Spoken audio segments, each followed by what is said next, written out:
Hey, Bobby, let's talk about this maintenance agreement and kind of how you, how you came about getting into this. I think what you originally told me was that you went into some training for Contractor University. So why don't you, if you wouldn't mind, talk about that and then how you got into this maintenance program.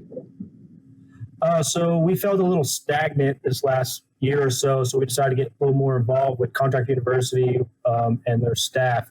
So back in December, we went to one of the training programs in Orlando with Gary and Drew, and it was kind of a big game changer for us. We went there, and one of the things they honed in on was getting more involved with your maintenance customers.